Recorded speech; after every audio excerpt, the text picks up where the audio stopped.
those contractors that have left unfinished structures, and they have not even had money, the district has not completed. What's your way forward? Are you contented with that? Shall it be like that? Or else you will make some correction in the commission?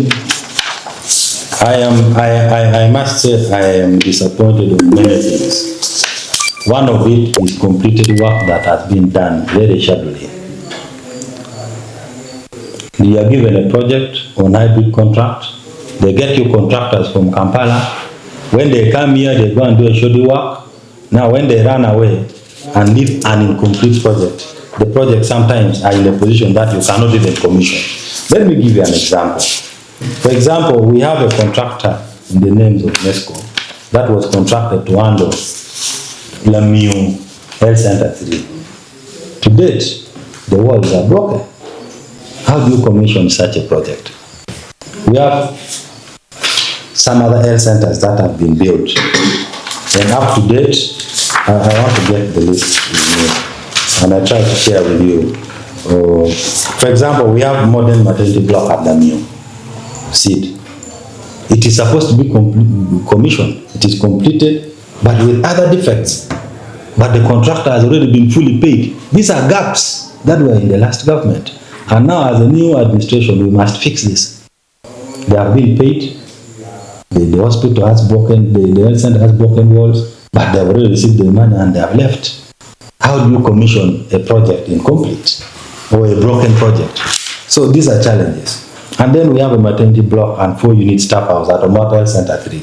When you go there, it requires monitoring to determine whether commission can be done, but it has been poorly completed.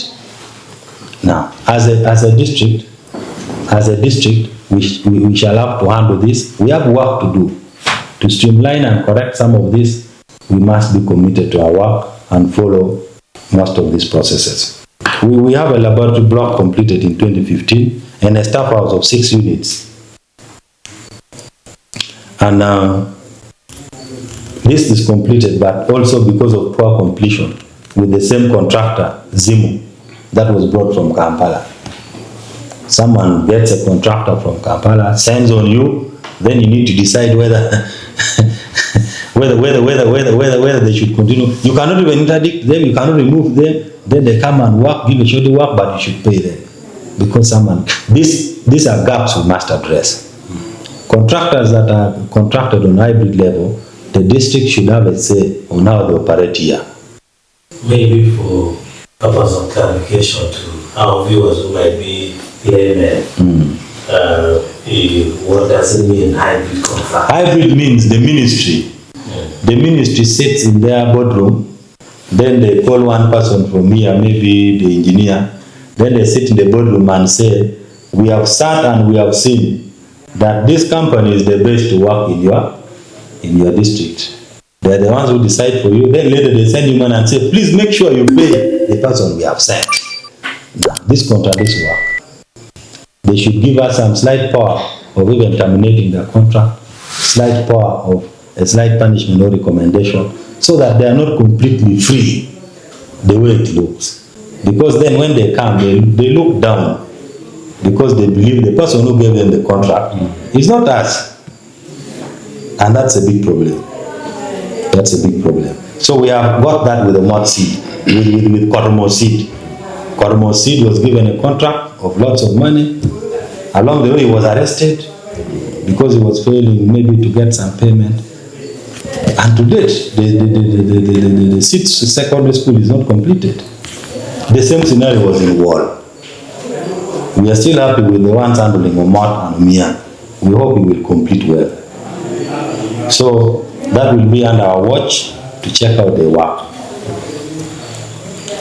Still in the near future, we have the maternity and the laboratory uncompleted, and the women have no access to it, which is deserved. What can you take? What step can you take forward? For locations, for their locations now we can't change. Because the construction has already started, they are going to construct it. Maybe after the completion of the entire structure, we could change probably access roads or something to make sure it is accessible to many. That could be the best approach.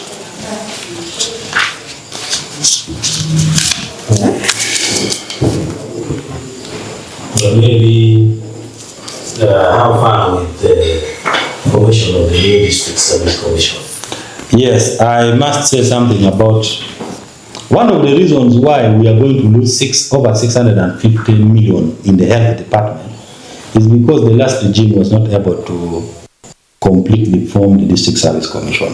And so recruitment could not be done. From April, May last year to date, it is now 1 year. We do not have any work in the District Service Commission. And even the ones that whose names were submitted, they are still struggling under queries. We expect to get a final letter from the Public Service Commission.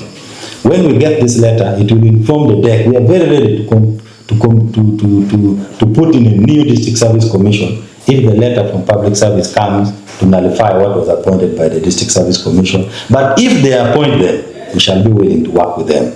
But if they remove them, we shall have to appoint a new District Service Commission to start work immediately in July or August. There we shall come with our recruitment and see that staff are recruited. We don't want to lose wage bills simply because we don't have a commission.